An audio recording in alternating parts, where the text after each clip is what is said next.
sua vida e através da sua vida para a glória do seu próprio nome. Amém? O tema da mensagem dessa noite, amado, é tome uma decisão. Aliás, nós somos chamados diariamente para tomar decisões, para fazer algo que compete a cada um de nós. Nós somos doutrinados a tomar decisões até desde a nossa primeira infância. Nós somos capazes de todos os dias tomar decisão. Por exemplo, nós decidimos todos os dias acordar de manhã cedo e trabalhar. Amém? É uma decisão que você toma. Mas também você pode tomar a decisão de não ir trabalhar naquele dia. Você pode ficar ali, né? A cama não deixa você sair, né? Você fica com sono, e aí você fica na cama, não vou. Aí você tomou a decisão de não ir trabalhar. Como aqui na gente não acontece, possa até talvez acontecer em outra igreja, outro lugar. Aí a pessoa não quer perder o dia, o que ele faz? Tem um médico amigo, vai lá dar um atestadinho médico e você abona o seu dia de trabalho. Mas aqui nessa igreja ninguém faz isso. A pessoa recebe falta e desconta do dia dele, do mês dele. Então nós somos chamados a tomar decisões no seu dia a dia. E muitas dessas decisões, elas são tomadas desde a primeira infância. Talvez até na adolescência. Muitas das decisões que a fase adulta ela repercute, elas são tomadas na adolescência. Por exemplo, na adolescência é começado a formatar o futuro do adolescente. Então, os pais preocupados com isso vão estar, de alguma maneira, orientando os seus filhos para que eles possam galgar uma situação, uma profissão, algo para que ele possa fazer. Então, às vezes, analisando o talento natural que ele tenha, que o adolescente tem, os pais vão conduzindo esse adolescente para que na fase adulta eles possam concretizar a tomada dessa decisão que talvez tenha acontecido na adolescência. Por exemplo, a pessoa às vezes quer projetar na sua adolescência uma medicina, quer ser médico. Então os pais foram orientando porque ele tomou essa decisão. Ele quer ser médico, ele quer ser engenheiro, ele quer ser advogado, ele quer ser qualquer outra profissão, exercer qualquer outra profissão, e essas decisões às vezes são tomadas na adolescência. Muito embora na adolescência nós não consigamos assim tomar decisões maduras, porque falta maturidade emocional, falta maturidade intelectual, falta maturidade física. Então na adolescência acontece essas tomadas de decisões que muitas vezes são erradas. Às vezes o pai fala assim, você não pode fazer isso. A mãe fala, você está proibido de fazer aquilo. E o adolescente vai tomar a decisão de fazer. E aí ao fazer, acarreta para ele mesmo algumas consequências, porque ele desobedeceu uma ordem direta do seu pai e da sua mãe. Mas aqui novamente, quero repetir, que os adolescentes dessa igreja são totalmente obedientes aos seus pais. Amém? Glória a Deus por isso. Mas na adolescência também, amados, há também aquela questão, do aflorar, hormonal, que acontece naturalmente no adolescente. O adolescente quer namorar também, E é uma opinião minha, tá? Eu tenho muita restrição no namoro na adolescência, porque na sua grande total maioria não estão preparados ainda para o namoro, Então eu tenho muita restrição namoro na adolescência. Ganhei 10 inimigos, pastor. E muito mais ainda, pais que permitem os filhos namorarem na adolescência. Mais 10 inimigos eu arranjei. Porque, amados, segundo a Organização Mundial da Saúde, a adolescência é uma fase que comporta entre os 10 anos até os 19 anos de idade. A pré-adolescência é de 10 até 14. E na adolescência completa, ou a adolescência absoluta, é de 15 anos até os 19 anos de idade. E essa fase da transição entre a fase infantil e a fase adulta, tem esses turbilhões de emoções, de ideias, de imaginação, de formação, de formatação, de maturidade. E muitas das decisões que são tomadas na adolescência, via de regra, não são na sua totalidade com a maturidade necessária. É claro, existem as exceções, O Rob é uma exceção, casou, na adolescência. Está até hoje, glória seja dada ao nome do Senhor Jesus. É uma exceção à regra, não é a regra total. né? Eu me casei muito jovem, aliás, eu namorei muito jovem. Minha mãe dizia assim na infância, prendam suas cabritas em casa porque os meus bodes estão soltos. Então meu pai e minha mãe nunca teve restrição na adolescência minha e dos meus irmãos à questão do namoro. A única que era um pouquinho mais preservada era minha irmã, mas mesmo assim ela dava os pulinhos, né, dela, e ela sempre namorava um ou outro. E nós nunca tivemos essa restrição quanto a namoro. E nós tomávamos as decisões assim, namorávamos e não queria nem saber das consequências. E muitas dessas consequências foram erros, né, que foram adquiridos, né? Eu, por exemplo, quando voltei para a igreja aos 18 anos de idade, fui criado até os 16 anos de idade. Quando chegou aos 18 anos eu voltei para a igreja. A primeira pessoa que eu entro na igreja, na porta da igreja, que eu vejo no portão é quem? A mulher mais linda que eu encontrei em toda a minha vida, a minha esposa. Cadê ela? Onde ela está? É a mulher mais bonita da igreja, para mim. E namoramos muito cedo, né? Eu com 18 anos, ela com 17. E aí nessa fase final da adolescência, né, esse turbilhão de acontecimentos que fazem, eu entrei para o quartel, fui servir na polícia do exército e fui jogador de futebol, né? Jogava bola, fui atleta da seleção da brigada do exército, muito embora hoje em dia eu pareça mais com a bola, mas eu já joguei bola um dia, né? E nesse turbilhão de coisas, e aí, né, o hormônio pipocando para tudo quanto é lado, nós namorávamos e nós ficávamos muito tempo sozinhos, eu e Leila, e sabe como é que é, 12 adolescentes namorando sozinho, deu ruim. Aliás, ela não resistiu a tudo isso.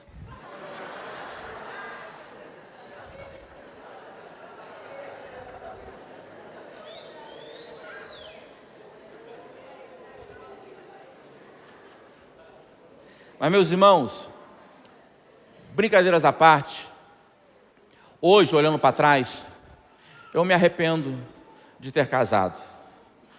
Com licença. A época que eu casei. Casei muito cedo, com 20 anos. Ela de 19 para 20 anos, ela com 18 para 19. Nós poderíamos amadurecer mais, nós poderíamos galgar mais coisas.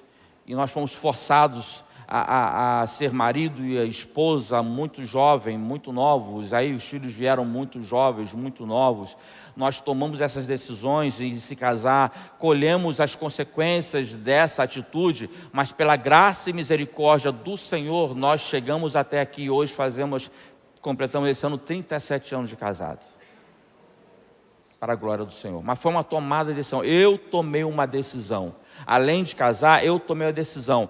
Ela vai ter que me enterrar, vai ter que me sepultar. Eu falei com ela, eu pretendo chegar até os 100 anos. É tomada de decisão. E você nessa noite, você foi convidado para o Senhor para tomar uma decisão.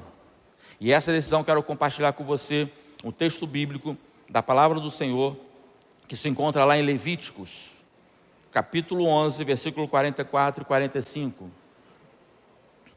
Abra sua Bíblia. Em Levítico capítulo 11,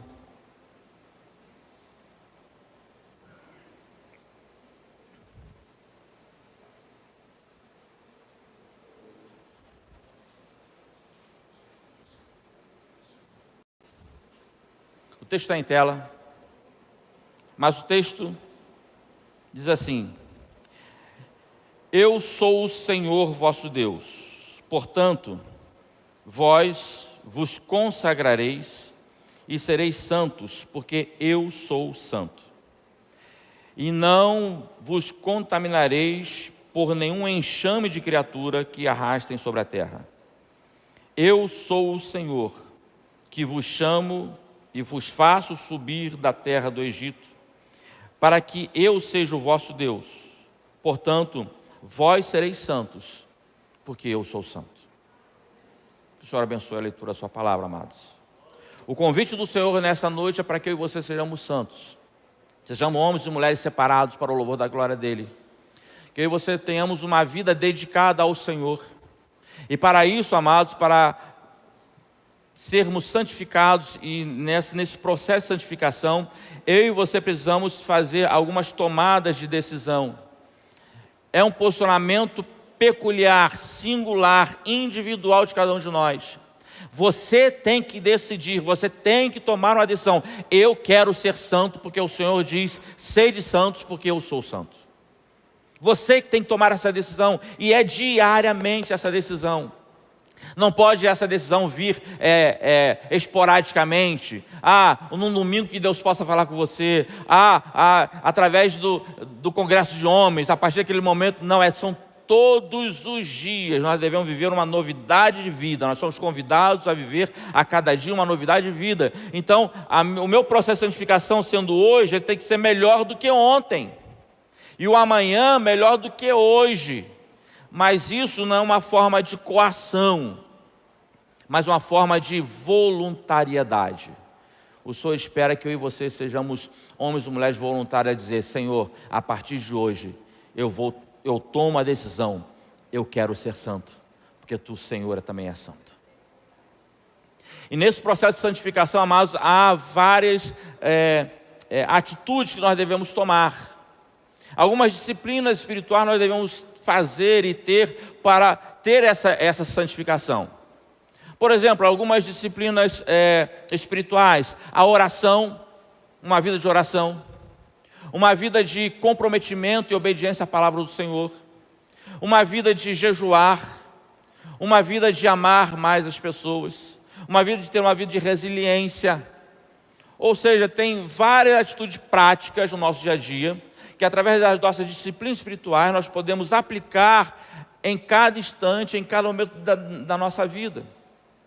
Então você é convidado no processo de santificação e santificará o Senhor, de você amar mais as pessoas. Amarás o teu próximo como? E amarás o seu Deus sobre todas as coisas.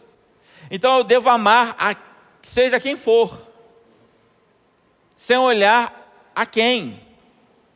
Temos que amar. Eu tenho que ser resiliente a situações e circunstâncias improváveis, talvez injustas, talvez que eu não queira tomar, mas eu preciso ter um sentimento de resiliência.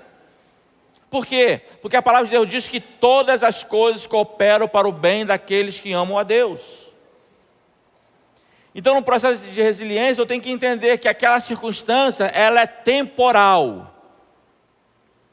A situação difícil que eu estou passando, ela é temporal, ela vai passar. Diga para quem está ao seu lado, vai passar, irmão. Vai passar. O choro pode durar uma noite, mas existe um tempo.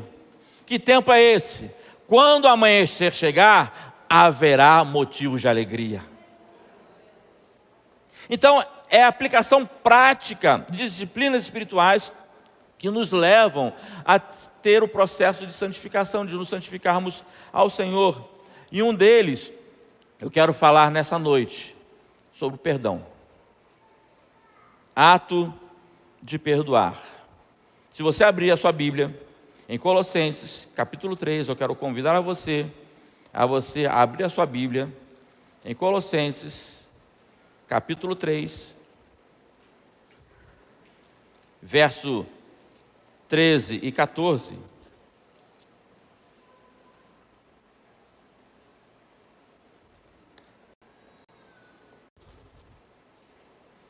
O texto nos diz, olha só o que o texto nos diz.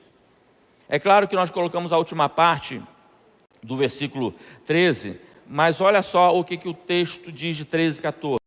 Suportando-vos uns aos outros, perdoando-vos uns aos outros.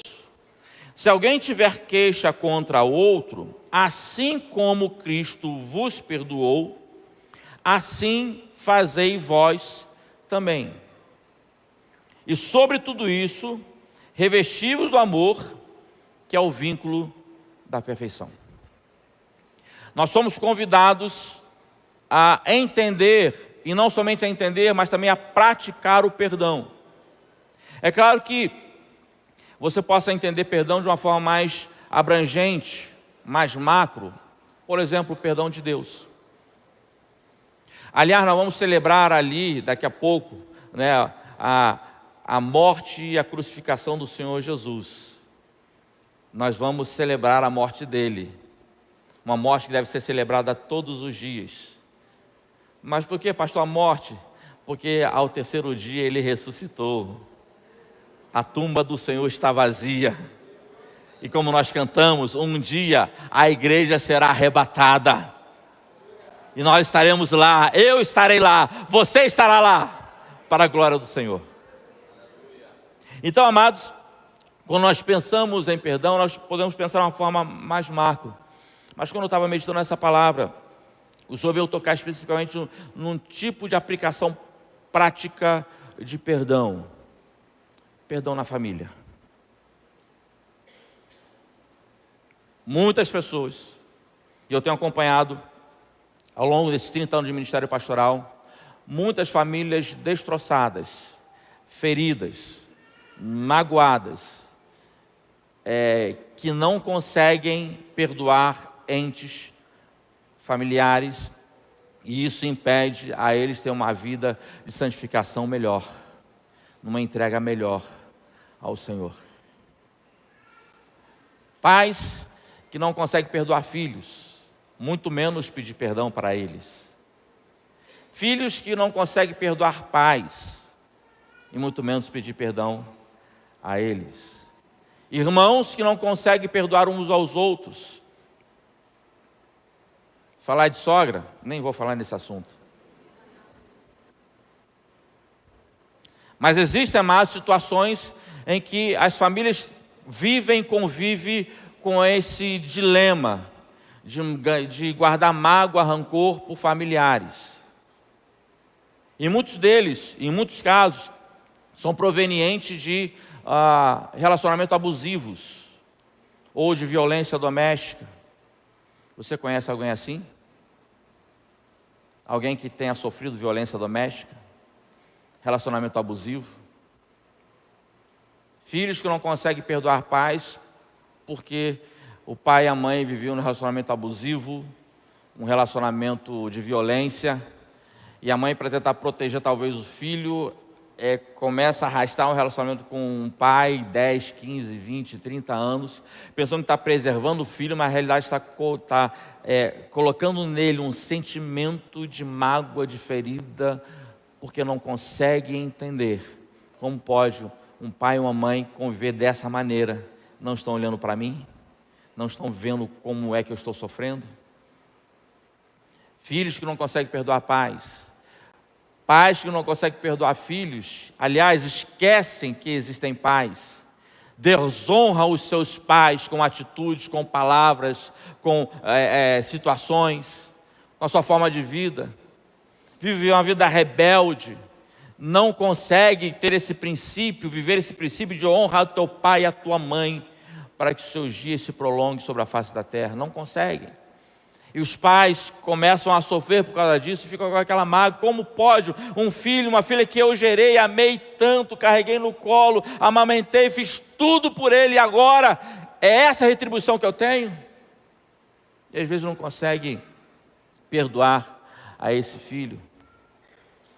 Usando um exemplo muito mais drástico ainda, pior são aqueles lares desestruturados, onde há violência doméstica, onde há molestação de pais para com os filhos, filhos que são molestados por pais, filhos que são molestados por primos, tios, e vive com aquela dor na alma, porque são aviltados completamente, são violados, são violentados, e não consegue perdoar. Aliás, isso atrapalha na sua vida futura, porque isso é projetado na vida futura, e isso vai trazer maus danos emocionais, espirituais a essa pessoa, e não consegue perdoar. Mas o texto nos diz: assim como Cristo vos perdoou, fazei também vós.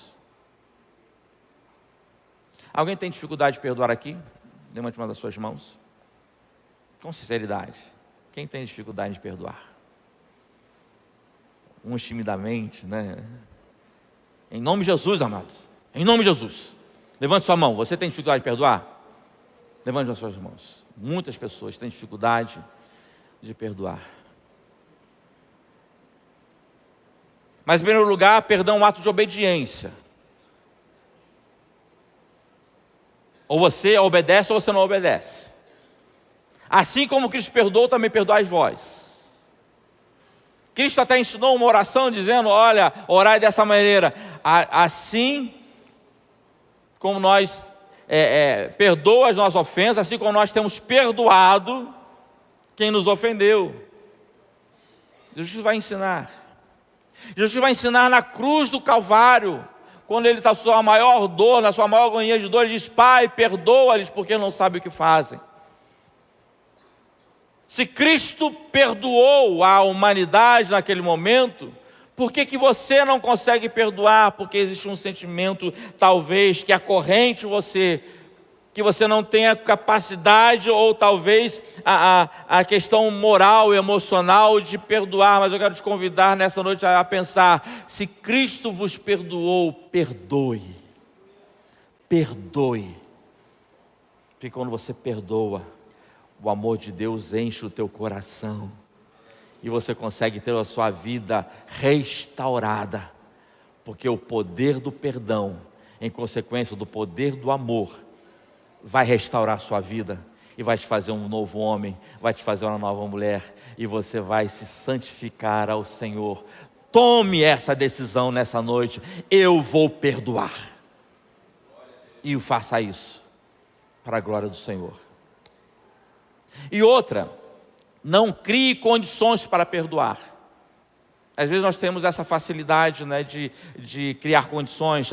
Eu vou perdoar sim, mas se ele fizer isso, se aquele fizer aquilo, se ele falar, se ele vier até mim, ou se ela tocar no assunto, ou se ela vier fazer alguma coisa, nós criamos condições.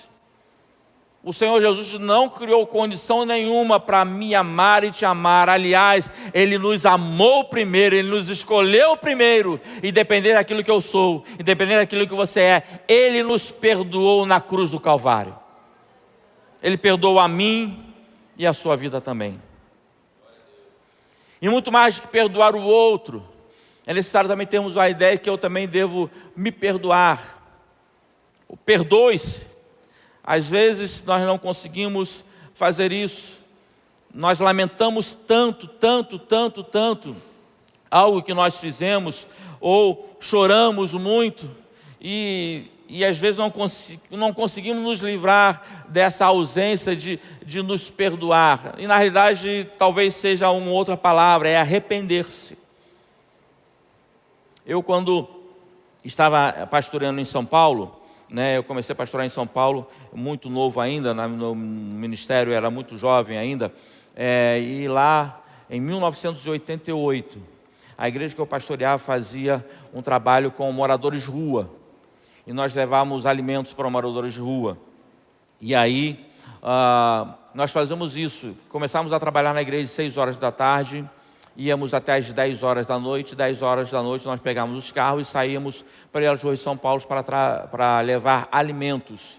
E naquela época era muito comum o sopão, mas nós queríamos fazer algo diferente. Nós preparávamos uma quentinha mesmo, era arroz, feijão, farofa, farinha, legume, salada, carne, frango, peixe. É uma alimentação completa, suco. E muitos desses irmãos, as pessoas que estavam morando em rua, elas queriam vir para a igreja. Nós convidamos as pessoas para vir para a igreja. E muitas delas vinham para a igreja. Ao chegar na igreja, sabe o que nós fazíamos, irmãos? Nós dávamos banho para as pessoas.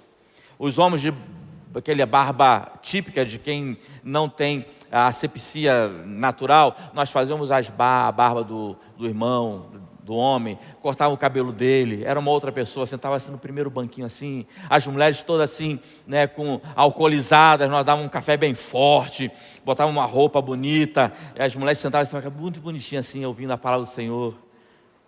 Que bom ver, amados, e muitos deles se converteram ao Senhor Jesus, foram transformados.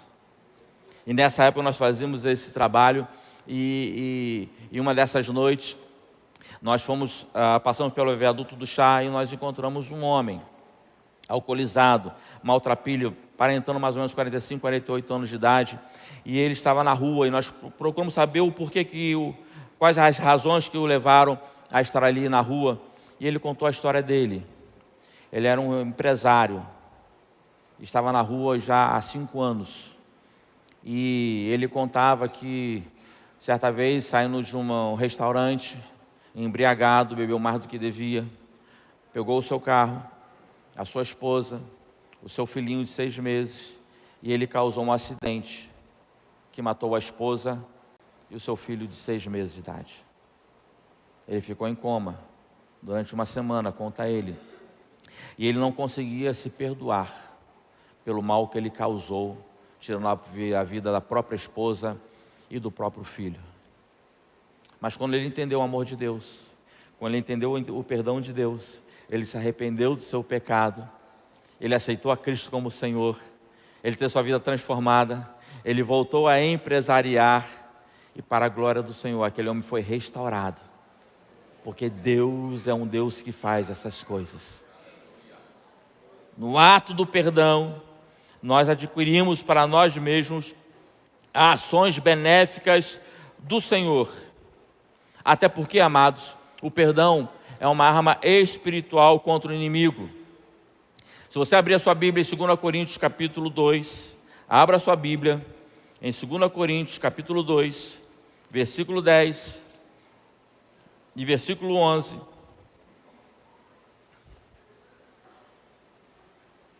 Você vai ter um texto que o apóstolo Paulo vai estar falando o seguinte, 2 Coríntios capítulo 2,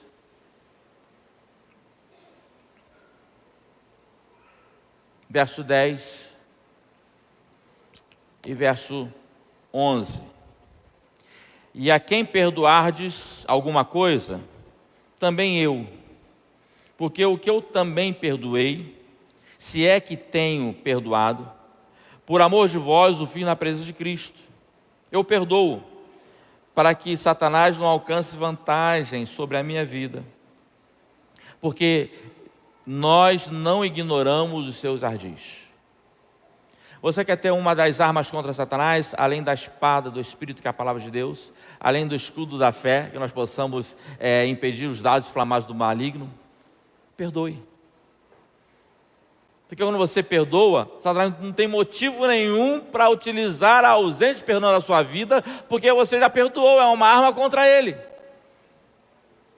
E quando ele olha para a cruz do Calvário, conjecturo eu, ele deve falar assim, caramba, eu tenho que fazer tudo o que é para que as pessoas não entendam o perdão de Jesus Cristo na cruz do Calvário, porque ele foi expulso do céu. Para ele não ter mais perdão, já tem uma sentença certa para ele, porque o inferno foi preparado para o diabo e os seus anjos. Vai para lá quem quer. Mas o inferno não foi feito nem para mim e nem foi idealizado para você. O inferno foi feito e idealizado para o diabo e os seus anjos. Quando eu entendo que essa ausência de perdão é uma brecha que eu consigo dar para Satanás, eu tenho que perdoar. Eu tenho que pedir perdão, para que Satanás não possa encontrar vantagem sobre a minha e sobre a tua vida. E muito mais do que isso, amados. No processo de santificação, quando eu tenho que tomar a minha decisão diária, que eu preciso me santificar ao Senhor, porque eu fui chamado para ser santo, conforme Ele é santo, eu preciso entender que o perdão estabelecido por Cristo na cruz, ele está acessível a todos quantos creem no seu nome. Você crê? Pergunte para quem está ao seu lado, você crê no perdão de Jesus Cristo estabelecido na cruz do Calvário? Você crê? Então decida-se hoje por Jesus Cristo. Decida-se hoje por Ele. Ah, pastor, eu preciso me encontrar com a pessoa para que eu possa falar sobre o perdão. Não, venha da maneira que você está. O dia da salvação se chama hoje. É agora. Tome uma decisão diante do Senhor. É hoje, Senhor. Hoje eu entrego minha vida ao Senhor. Entregando minha vida ao Senhor, eu passarei a ser templo do Espírito Santo. O Espírito Santo vai começar a guiar a minha vida e vai me fortalecer para que eu possa perdoar, para que eu possa pedir perdão e eu possa ter uma vida restaurada em comunhão, não somente contigo, mas também com aquele que me ofendeu ou aquele que eu tenha ofendido. Por isso que você é convidado nessa noite a tomar essa decisão. Decida-se hoje. Hoje é o dia aceitável do Senhor. Hoje você precisa tomar a decisão de perdoar. Hoje você tem que tomar a decisão de pedir perdão ao Senhor. E eu quero finalizar, amados. Ministério de Louvor já pode vir. Eu quero finalizar contando uma experiência própria. A minha mãe viveu com meu pai num relacionamento abusivo. Aliás, muito mais do que isso, muito mais do que abusivo. Meu lar era um lar onde havia violência doméstica. Do meu pai para com seus filhos. Meu pai era um homem mulherengo. Aqui vocês dizem raparigueiro. Lá no Rio é mulherengo. Minha mãe, quando casou com meu pai, minha mãe tinha 17 anos de idade, meu pai tinha 21. Primeira descoberta que minha mãe descobriu de uma infidelidade conjugal, minha mãe tinha 8 dias de casado. Lua de mel. Meu pai teve um caso com a vizinha. Quando minha mãe foi reclamar com ele, a primeira ação que ele teve foi esbofetear o rosto da minha mãe. E minha mãe aguentou. Levou esse relacionamento durante 28 anos. E a gente como filho não entendia. Por que a minha mãe tolerava tanto as infidelidades do meu pai? E o meu pai era tão violento para conosco. Eu fui caçula durante 10 anos. E depois nasceu meu outro irmão. Mas como filho caçula eu apanhava muito, muito, muito. Você já conhece vara de goiaba? Já apanhou de fio? Já apanhou de tamanco? De chinelo? Na mãozada mesmo? Puxão de orelha? Lá no Rio a gente falava pescotapa. Dava um tapa assim, pegava meio na cabeça, meio no pescoço. Era assim. Aos 14 anos eu me revoltei. E eu falei assim, não aguento mais. Eu descobri uma fidelidade do meu pai com a minha empregada. Trabalhava lá em casa. Meu pai era funcionário do ECAD. Para quem não conhece ECAD é Escritório Central de Arrecadação e Distribuição, que fiscaliza, naquela época, o som dos estabelecimentos, comércio, restaurante, boate, casa de show, motel. E uma dessas fiscalizações, meu pai se tornou um empresário no meio musical. Ele foi empresário de alguns nomes, de algumas pessoas, de alguns cantores do passado. Arranjava show para esses cantores, Agnaldo Timóteo, Tim Maia, Cry Babies. Pra você ter uma ideia, irmãos, o Matos Nascimento frequentava a minha casa. Hoje, crente, mas ele era parte do grupo de Cry Babies. E meu pai vivia nessa época sempre traindo minha mãe. Minha mãe um dia desconfiou dele, como sempre, e foi atrás do meu pai, num clube que ele estava fiscalizando. E no meio do caminho ela passa por um motel. Quem está na frente do motel? Meu pai. Minha mãe foi com meu tio. E aí minha mãe, Elias está ali. Aí meu tio Jante, tá não, Nelly. Não tá. Vamos voltar lá. Meu tio foi lá, pressionado, teve que voltar com a minha mãe de carro. Quando chegou lá na porta do motel, ele falou assim, o que está fazendo aí, Elias? Meu pai começou a gaguejar, né? Não soube explicar a coisa que ele falou, assim, não, eu estava aqui esperando o dono do motel para fiscalizá-lo. Ela falou, às 11 horas da noite? Mas só que na verdade, a empregada de lá de casa já estava dentro do motel. Só que o funcionário esqueceu de falar para o meu pai que já estava a pessoa esperando ele lá dentro. Eu descobri isso. Falei para minha mãe, um revoltado que eu estava. Mas minha mãe ouviu, na frente da empregada, virou as costas e entrou para dentro do quarto. Me deu uma raiva da minha mãe, mais ainda do meu pai. Porque no dia seguinte, quando eu voltei da escola, a primeira coisa que ele foi fazer foi me dar uma surra. Parar de falar besteira, quando tinha acontecido nada disso. Carreguei aquela mágoa por muitos anos. Mas aos 19 anos, já convertido ao Senhor, eu pude entender que meu pai carecia da graça e da misericórdia do Senhor. Eu pude perdoar o meu pai e não carreguei mais mágoa nenhuma. Aliás, eu fui usado por Deus para que meu pai pudesse reencontrar com Cristo Jesus. E ele morreu em Cristo Jesus, porque através dos meus lábios ele reconheceu a vida de pecaminosidade que ele teve, pediu perdão ao Senhor, pediu perdão a mim, pediu perdão a todos os filhos, pediu perdão à minha mãe, e ele foi para os céus morar com o Senhor.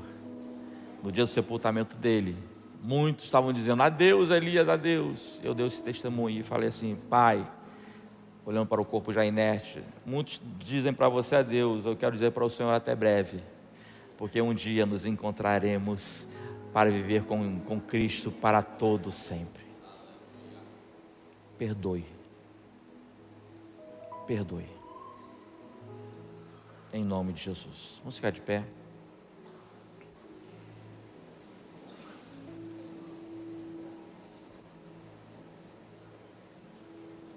Eu quero ser bem rápido, irmãos.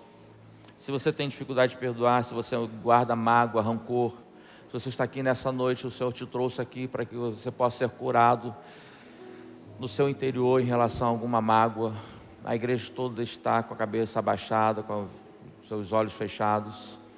Eu quero dar onde você esteja, levante uma das suas mãos, eu quero orar pela tua vida. Você que tem dificuldade de perdoar, que tem uma mágoa no seu coração, algumas mãos estão levantadas. Vocês querem coragem de sair do seu lugar e vir até aqui? Vem até aqui em nome de Jesus, eu quero orar pela tua vida. Mais do que essas pessoas que estão vindo, amados, que têm dificuldade de perdoar e quer uma oração. Se você quer receber Jesus como Senhor da tua vida, reescrever a sua história a partir de hoje, também sai do seu lugar e vem até aqui à frente, eu quero orar pela tua vida. Você que quer receber a Jesus Cristo como Senhor, em nome de Jesus, sai do seu lugar e vem até aqui, em nome de Jesus. Alguém aqui à frente quer receber a Jesus? Alguém lá atrás? Não? Levante uma de suas mãos em direção a esses irmãos que aqui estão, em nome de Jesus. Pai, nós queremos agradecer ao Senhor por essa noite, pela tua palavra. A tua palavra, ela é viva e eficaz. Ela é mais cortante do que a espada de 2 gumes, a ponto de penetrar o íntimo do homem, ó Deus, e separar juntas e medulas, alma e espírito.